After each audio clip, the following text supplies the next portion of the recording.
Film की शुरुआत में हम एक घबराए हुए आदमी को एक बड़े मंदिर में प्रवेश करते हुए देखते हैं। यह एक अंधेरा और रहस्यमय स्थान है। ऐसा लगता है जैसे कुछ समय से सुनसान पड़ा है। अचानक एक चमकता हुआ देवता गुआन के सामने प्रकट होता है और उसे आगे बढ़ने से रोकता है। वो चौंक कर जाग जाता है और महसूस करता है कि यह वास्तव में एक सपना था। तब हमें पता चलता है कि गुआन की बेटी टेंजरीन का 6 साल पहले अपहरण कर लिया गया था और तब से लापता है। वह एक चट्टान के किनारे अकेला बैठा है। गुआन सड़क पर एक ट्रक को देखता है और उस पर पत्थर फेंकना शुरू कर देता है, सटीक तरीके से, जिससे वाहन पास में ही दुर्घटनाग्रस्त हो जाता है। गुआन चट्टान से नीचे उतरता है और चालक पर हमला करता है और पूछता है कि उसकी बेटी कहाँ है। अचानक चालक का साथी गुआन के सिर पर रिंच से वार करता है, जिससे वह नीचे गिर जाता है, जबकि वे पैदल भागते हैं। कुछ ही देर बाद गुआन उठता है और ट्रक की जांच करता है, जहां उसे कई बच्चे बंद और पिंजरों में बंद मिलते हैं।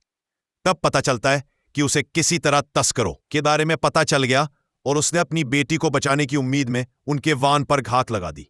हालांकि गुआन को निराशा तब होती है जब वह अपनी बेटी को अंदर नहीं पाता है। पुलिस आती है और गुआन को गिरफ्तार कर लेती है, यह मानते हुए कि वह तस्कर है।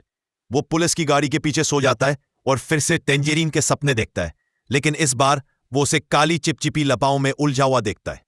थोड़ी देर बाद जागने पर वह देखता है कि पुलिस ने उसकी बेटी की तस्वीर उसकी जेब से निकाल ली है। इससे गुआन इतना क्रोधित हो जाता है कि वह खुद को छुड़ा लेता है और भागने से पहले जबरदस्ती तस्वीर छीन लेता है। अजीब तरह से वह सड़क पर एक और कार को अपने लिए इंतजार करते हुए पाता है।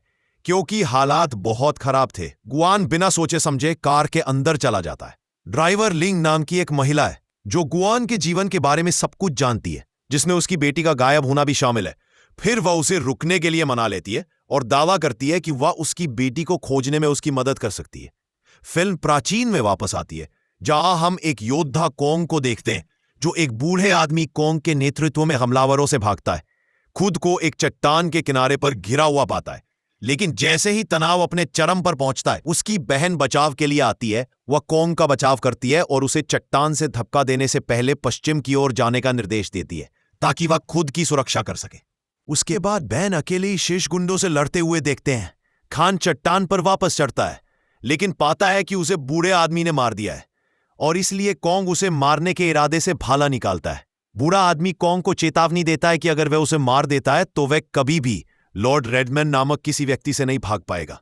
फिर भी कोंग बूढ़े आदमी को मार देता है और अराजकता के अंत के बाद अपनी बहन का बदला लेता है। कोंग का दिल टूट जाता है और वह हमेशा अपने दुश्मनों से भागते भागते थक जाता है। इसलिए वह शहर लौटने और अपने सबसे बड़े दुश्मन लॉर्ड रेडमैन को मारने का फैसला करता है। अचानक बूढ़े आदमी का कवच हिलना शुरू हो जाता है। उसे एक नए मेजबान की जरूरत होती है और इसलिए वह तुरंत कोंग से जुड़ जाता है, क्योंकि यह पता चलता है कि कवच की अपनी इच्छा है और वह लॉर्ड रेडमैन को मारने के कोंग के मिशन का हिस्सा बनना चाहता है। यह पूरी तरह से उसके शरीर में समा जाता है और कोंग की छाती पर एक आंख दिखाई देती है। कहानी वापस लिंग और गुआन पर आ जाती है। लिंग गुआन को उस इमारत में ले जाती है जहां वह काम करती है और उसे 5 छोटी बच्चियों की तस्वीरें दिखाने लगती है। वह उससे पूछती है कि क्या वह अपनी बेटी को पहचानता है, लेकिन दुर्भाग्य से गुआन ऐसा करने में असमर्थ है, क्योंकि उसे देखे हुए बहुत लंबा समय हो गया है। लिंग फिर कहता है कि वे डीएनए परीक्षण का उपयोग करके पता लगा सकते हैं कि कौन सी बेटी है, लेकिन बदले में गुआन को उसकी कंपनी की सेवा करनी होगी। लिंग ने खुलासा किया कि वे प्रोजेक्टाइल को नियंत्रित करने की उसकी शक्ति के बारे में जानते हैं और उसे कोंग नामक एक उपन्यास लेखक को मारने के लिए इसका उपयोग करते हुए देखना चाहते हैं। फिर वह कोंग की दैनिक लाइव स्ट्रीम दिखाती है और समझाती है, जिसमें वह खुद द्वारा लिखी गई कहानियां सुनाता है। अजीब बात यह है कि जब भी कोई उपन्यास के पात्र लॉर्ड रेडमाइन कहानी में घायल हो जाते हैं, लिंग की कंपनी बॉस ली मू वास्तविक जीवन में घायल हो जाते हैं। कंपनी ने कोंग को कहानी लिखना बंद करने के लिए हर संभव कानूनी रणनीति की कोशिश की है, लेकिन कोई फायदा नहीं हुआ। गुआन को कहानी पर विश्वास करना मुश्किल लगता है, लेकिन उसके पास प्रस्ताव स्वीकार करने के अलावा कोई विकल्प नहीं है। यह उसकी बेटी टेंजरीन को खोजने का एकमात्र तरीका है। इसीलिए अगले दिन गुआन उस छोटे से शहर की यात्रा की जहां कोंग रहता है। वहां पहुंचने पर उसे पता चला कि वह जिन चीजों के बारे में अक्सर सपने देखता है वे कोंग की कहानियों से संबंधित है, क्योंकि वह उन्हें अपनी ऑडियो बुक पर सुनता है। गुआन पूरे दिन कोंग का पीछा करता है और उसे मारने के लिए उपयुक्त क्षण की प्रतीक्षा करता है और अंततः एक पुस्तकालय के अंदर पहुंच जाता है। हालांकि वह घुलने मिलने में विफल रहता है, क्योंकि पुस्तकालय में कोंग और उसके अलावा कोई और नहीं है। अचानक लेखक गुआन से भिड़ जाता है और पूछता है कि वह पूरे दिन उसका पीछा क्यों कर रहा है, जिस पर ग्वान उसके उपन्यासों का प्रशंसक होने का नाटक करते हुए जवाब देता है। यह सुनकर कॉन्ग खुश हो जाता है और ग्वान से बहुत सारे सवाल पूछता है, लेकिन इससे पहले कि हमारा नायक उनका जवाब दे पाता, उसे लैंग का फोन आता है। वह उसे टारगेट से बात न करने का आदेश देती है और उसे तुरंत मार डालो। हालांकि ग्वान उसकी बात नहीं सुनत और कांग का पीछा करना जारी रखती है। दोनों फिर से बातचीत करते हैं और लिंक की कंपनी की एक कार से लगभग टकरा जाते हैं। ग्वांग घटनास्थल से भाग जाता है, लेकिन वह गलती से अपने सपनों की पत्रिका छोड़ दे पाए। जब कांग उसे पढ़ता है तो उसे तुरंत अपनी सबसे हालिया किताब में एक नए कथानक के लिए प्रेरणा मिलती है। फिर फिल्म काल्पनिक दुनिया में वापस आती है, जहां कांग शहर की यात्रा करता है, जहां लोग एक उत्सव मना रहे हैं। समारोह स्थल पर लॉर्ड रेडमैन की एक विशाल मूर्ति है, जिससे पता चलता है कि वही मनाया जा रहा है। कांग लोगों की संख्या देखकर हैरान रह जाता है, जब अचानक मूर्ति अपने हाथ को पड़ोसी गांव की ओर दिखाती है और वे सभी अपने हथियारों के साथ उसकी ओर दौड़ पड़ते हैं। जीवित कवच भ्रमित कांग को समझाता है कि लॉर्ड रेडमैन कई गांवों के विनाश के लिए जिम्मेदार है, क्योंकि वह अपने सभी अनुयायियों को युद्ध शुरू करने के लिए प्रेरित कर रहा है। पड़ोसी गांव भी हथियार रखते हैं खुद को बचाने के लिए, लेकिन उनका प्रयास व्यर्थ है, क्योंकि 3 विशाल अग्नि ड्रैगन आकाश से प्रकट होते हैं और ज्वलनशील तरल को उनके बेस पर फेंक देते हैं। उसके बाद जमीनी सैनिकों ने गांव की ओर अग्निबार भेजे, जिसके परिणाम स्वरूप पूरा बेस आग की लपटों में गिर गया और उन्हें युद्ध हारना पड़ा। थोड़ी देर बाद गांव खंडहर में तब्दील हो गया और जैसे ही सूरज उगता है, एक युद्ध सींग सुनाई देता है, जो कई रातों तक क्रिम्सन रेड में रहने के बाद घोड़ों पे आता है। कॉन्ग भी झंडे को नोटिस करता है और यह अनुमान लगाता है कि रेडमैन के शूरवीरों के शिष्यों ने शेष ग्रामीणों को डर से कांपते हुए देखा, जबकि शूरवीरों ने कर्फ्यू लगा दिया।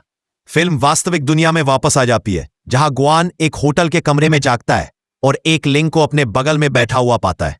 वह उसे उसके दिमाग की अनुपस्थिति के लिए दंडित करती है, क्योंकि उसने वह नहीं किया जो उसे करना चाहिए था। कुछ ही देर बाद कॉन्ग होटल के बाहर आता है, अगले दृश्य में अपना उपन्यास जारी रखे। ग्वान कॉन्ग को सैर पर ले जाता है ताकि उसे किसी सुरक्षित स्थान पर ले जाए, ताकि वह अपना काम पूरा कर सके। वो एक परित्यक्त क्षेत्र में जाते हैं, जबकि कॉन्ग इस बारे में बात करता है कि वह कहानी कहने और लिखने में कैसे आया। तब पता चलता है कि उसने ठीक 6 साल पहले लिखना शुरू किया था। अजीब तरह से यह वही समय था जब ग्वान ने अपनी बेटी टेंजरीन को खो दिया था। फिर कॉन्ग दूर से एक मधुर धुन सुनता है और कुछ नोट्स बनाता है ताकि वह काल्पनिक दुनिया में कहानी में कुछ जोड़ सके। कॉन्ग सड़कों पर एक छोटी लड़की को पाता है, जो अपने मृत भाई को पुनर्जीवित करने की कोशिश कर रही है। वह कोई और नहीं बल्कि टेंजरीन है। दया महसूस करते हुए वो उसे सांत्वना देता है और फिर लड़के को दफना देता है। जबकि दोनों बातचीत शुरू करते हैं, टेंजरीन बताती कि क्रिम्सन नाइट सूर्यास्त के बाद अपने घर से निकलने वाले किसी भी व्यक्ति को मारने की कोशिश करेंगे। फिर वो बांसुरी बजाना शुरू करती है, जो उसी धुन को दोहराती है जिसे उपन्यास लेखक कॉन्ग ने सुना था। वास्तविक दुनिया या ध्वनि एक शूरवीर का ध्यान आकर्षित करती है, जो उन्हें पहले से ही शिकार करता है। अंततः सनसेट खान लड़की को एक प्रलोभन के साथ बदलने का फैसला करता है ताकि उसे भागने का मौका मिल सके, जबकि वह शूरवीर को रोकता है। थोड़ी देर बाद शूरवीर आखिरकार उसे पकड़ लेता है और प्रलोभन के लिए गिर जाता है, क्योंकि वह स्तब्ध रह गया था। कॉन्ग व्याकुलता का लाभ उठाता है और उसके सिर के कवच पर वार करने में सफल हो जाता है, जिससे कवच में परिणामी कट चौंकाने वाला ग्वांग का चेहरा प्रकट करता है और वो वोंग को मारने के लिए तैयार हो जाता है। मेरा मतलब है कॉन्ग। लेकिन जैसे ही वह आगे बढ़ने वाला होता है, छोटी लड़की दिखाई देती है और शूरवीर को विचलित करती है और उसे उसकी ओर भागने के लिए प्रेरित करती है। हालांकि इस बार रात किसी कारण से खराब हो जाती है, जिससे कॉन्ग और कीनू वास्तविकता में वापस भाग जाते हैं। कॉन्ग यह सब लिखता है, जबकि ग्वान उसके पीछे से आता है। ऐसे खुद को एक काल्पनिक दुनिया में कॉन्ग और कीनू का पीछा करते हुए देखने का सपना आता है, जैसा कि उसने अभी अभी अपने उपन्यास में लिखा है। वह कॉन्ग की ओर पत्थर फेंकने लगता है और उनमें से एक ने उसे घातक झटका दिया और उसे खाइयों में भेज दिया। ग्वान कॉन्ग के पास गया और अंतिम झटका देने की तैयारी की, लेकिन ठीक उसी समय ग्वान ने किसी को लोरी गाते हुए सुना। लोरी गाते हुए वह तुरंत आवाज का पीछा करने के लिए रुक जाता है। उसे सड़क के बीच में एक छोटा लड़का लोरी गाता हुआ मिलता है। फिर एक भावुक ग्वान लड़के को पकड़ता है और पूछता है कि उसने ये कैसे सीखा। भयभीत लड़का घटनास्थल से भाग जाता है और ग्वान उसका पीछा करता है, क्योंकि उसे फिर से काल्पनिक दुनिया में कॉन्ग और टैंगरीन का पीछा करते हुए क्रिम्सन रात के दृश्य दिखाई देते हैं। लड़का भागने में सफल हो जाता है, जबकि ग्वान एक छोटी सी पार्टी में पहुंच जाता है, जहां उसे अपने कुछ दोस्तों के साथ टैंगरीन अपहरण करता दिखाई देता है और लड़ाई शुरू हो जाती है। ग्वान दुश्मनों को हराने के लिए अपनी शक्तियों का उपयोग करता है और अपहरणकर्ता से पूछताछ करता है, जिससे डर जाता है और अपहरणकर्ता उसे अपनी बेटी के बारे में सच्चाई बताता है। यह पता चलता है कि 6 साल पहले जब टैंगरीन का अपहरण किया गया था, तो उसे गलती से न्यूनतम मात्रा से अधिक खुराक दी गई थी, जिसके कारण अंततः उसकी मृत्यु हो गई। इसलिए अपहरणकर्ता ने उसे एक बोरी में डाल दिया और उसे छोड़ दिया। दर्द और दुख से अभिभूत गुआन गुंडे को मारने की कोशिश करता है, लेकिन लिंक सही समय पर आ जाती है और उसे रोक लेती है। फिर वे उसे बेहोश कर देती है और उसे अपनी कार में ले जाती है। जब गुआन जागता है तो वे तुरंत यह बताना शुरू कर देता है कि अपहरणकर्ता ने टेंजरीन के बारे में क्या कहा था। इस बीच लिमू एक ईयरपीस के माध्यम से लिंक से बात करती है और उसे गुआन को यह समझाने का निर्देश देती है कि उसकी बेटी जीवित है। इसलिए वे गुआन को बताती है कि पुलिस अपहरणकर्ता को जेल ले जा रही है, जहां उसे उचित सजा मिलेगी। हालांकि गुआन उसे अपहरणकर्ता को छोड़ने के लिए विनती करता है। काल्पनिक दुनिया में कॉन्ग और तेंगेरिन रात के प्रकोप से बचकर शहर में आती है और युद्ध के कारण लोगों पर होने वाली भयानक परिस्थितियों को देखती है। दोनों तेंगेरिन के घर पहुंचते हैं और पता चलता है कि उसके माता पिता कुछ समय पहले कर्फ्यू का उल्लंघन करने के कारण मर गए थे। वे बातचीत करते हैं। उन्हें लाल रंग के मुख्य अनुयायी के एक समूह द्वारा बाधित किया जाता है, जो तेंगेरिन के घर में घुसने से पहले उन दोनों पर नजर डालते हैं और उन्हें मारने का इरादा रखते हैं। कॉन्ग तुरंत छोटी लड़की को हमलावरों से बचाने के लिए आगे आता है। वास्तविक दुनिया में कॉन्ग एक इमारत की छत पर गुआन से मिलता है, इस बात से अनजान कि उस पर पहले भी उसी व्यक्ति ने हमला किया था। जब वो अपने उपन्यास के बारे में बताता है, गुआन को पता चलता है कि कॉन्ग ने उसे अपनी कहानी में क्रिम्सन नाइट के चरित्र के रूप में रखा है। इसलिए नाइट इस सिर की चोट को गुआन से मिलाता है जब वो अपहरणकर्ताओं से लड़ रहा था। चौंककर गुआन नोटबुक छीन लेता है और उसे पढ़ता है, केवल यह जानने के लिए कि उसके पास जो विजन थे वे सच नहीं थे। कॉन्ग ने जो कहानी लिखी है उससे भी मेल खाता है। उसे सबसे ज्यादा झटका इस बात से लगा कि उसकी बेटी टेंजरीन को भी एक किरदार बनाया गया।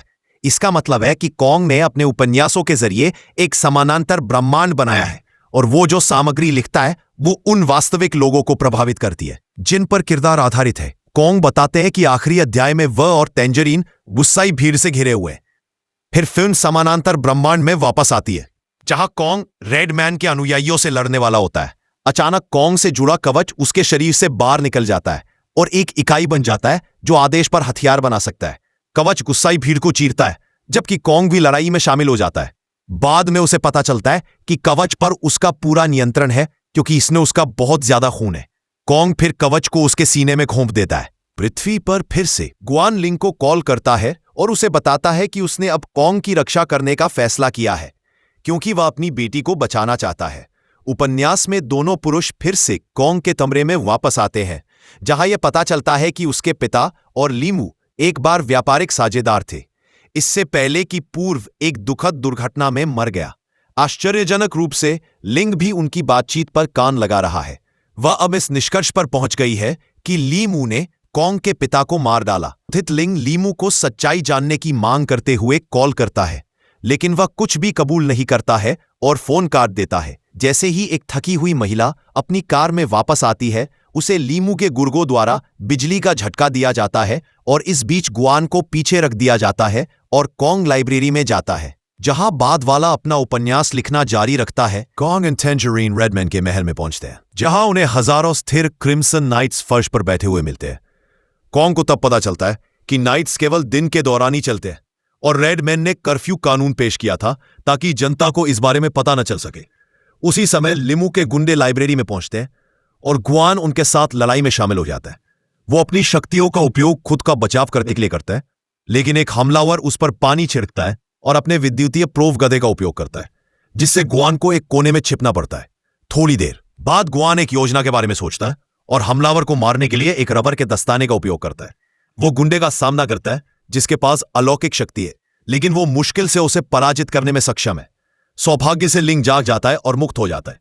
कार हमलावर को गुआन को मारने से रोकने के लिए समय पर पहुंचती है। फिर दोनों मिलकर काम करते और समानांतर ब्रह्मांड में आखिरी आदमी को मार देते। टेंजरीन और कॉन्ग आखिरकार एक कमरे में पहुंचते, जहां उनकी मुलाकात लॉर्ड रेडमैन से होती है, जो एक बहुत बड़ा अग्रबाहु जानवर निकलता है। फिर पता चलता है कि कॉन्ग वास्तव में रेडमैन के भाई का बेटा है, जिसे उसने बहुत समय पहले मार दिया था।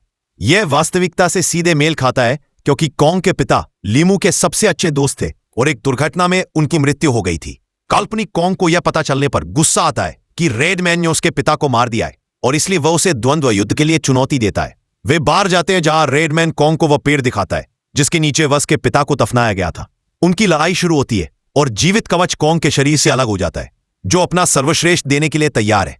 हालांकि दोनों शक्तिशाली रेड को मुश्किल से कोई नुकसान पहुंचाते हैं। माने बाद में कवच को पकड़ने और अपने नंगे हाथों से उसे कुचलने में कामयाब हो जाता है। जैसे ही रेडमैन घायल कॉन्ग को मारने वाला है, वह एक कीनू से विचलित हो जाता है जो अपनी बांसुरी पर लोरी बजाती है। वह ऐसा इसलिए करती है क्योंकि उसके पिता ने उसे यह गाना गाना सिखाया था। जब भी वह मुसीबत में हो और वह उसकी मदद के लिए आएगा, रेडमैन हालांकि धुन से निराश हो जाता है और कीनू को अपने पेट में रखते हुए उसे पकड़ लेता है। पृथ्वी पर वापस ऐसा लगता है जैसे कि एक तीसरे गुर्गे को तोड़ दिया गया है और उसे चाकू मार दिया गया है। बिना किसी को पता चले गुआन और लैंग उसे कुछ ही देर में ढूंढ लेते हैं और उसे अस्पताल ले जाने से पहले गुंडे को मार देते हैं। बाद में गुआन कॉन्ग की लैपटॉप स्क्रीन पर देखता है और सोचता है कि उपन्यास के साथ क्या करना है। वह चौंक जाता है जब ली मूस अचानक कमरे में प्रवेश करता है और बताता है कि उसने मूल रूप से कॉन्ग और गुआन को एक साथ मरने का इरादा किया था, जिससे ऐसा लगता है कि उन्होंने एक दूसरे को मार दिया है। यह एक सही योजना थी क्योंकि पुलिस ने कॉन्ग के उपन्यास को पढ़ा होगा जिसमें कीनू का नाम है, जिससे ऐसा लगता है कि वह अपहरण करता था जबकि गुआन एक पिता था जो दोनों के बीच अंतिम मुकाबले में बदला लेना चाहता था। लीमू ने शंख का कंप्यूटर मांगा लेकिन गुआन ने उसे सौंपने से मना कर दिया। फिर बाद में उसने समझाया कि वह कहानी पूरी कर सकता है। फिल्म एक बार फिर समानांतर ब्रह्मांड में कट जाती है जहां क्रिम्सन नाइट कहीं से भी एक मशीन गन के साथ प्रकट होता है और अपनी बेटी को बचाने के इरादे से रेडमाने पर हमला करता है। बंदूक अंततः राक्षस को कुछ नुकसान पहुंचाती है जबकि कॉन्ग रेडमैन की ओर छलांग लगाता है और उसके माथे पर लगी तलवार को पकड़ लेता है, ये मानते हुए कि यह उसकी कमजोरी है। कॉन्ग तलवार को खींचने की कोशिश करता है जबकि क्रिम्सन नाइट उसे पकड़ लेता है और रेडमैन के शरीर के नीचे खींचता है। योजना सफल होती है और विशाल राक्षस अंततः मारा जाता है, जिसके परिणाम स्वरूप टेंजरीन उसके पेट से मुक्त हो जाता है और पिता और बेटी अंततः इस ब्रह्मांड में मिलते हैं। इस बीच लिंग फिनिश पढ़ रहा है कि गुआन ने क्या लिखा था, जबकि लीमू धीरे धीरे दूर हो जाती है क्योंकि रेडमैन मर जाता है। दूसरे ब्रह्मांड में अंतिम दृश्य में जुआन फिर से लॉरी सुनता है और अस्पताल के बाहर भागता है जहां उसे वह छोटा लड़का दिखाई देता है जो पहले था। अब वह एक छोटी लड़की के साथ है और कोई नहीं बल्कि टैंगरीन है। फिल्म तब खत्म होती है जब क्रिम्सन रात टैंगरीन को बहुत कसकर गले लगाती है। इस तरह के और वीडियो के लिए सब्सक्राइब करें, नोटिफिकेशन चालू करें और चैनल की मदद करने के लिए लाइक करें। देखने के लिए धन्यवाद।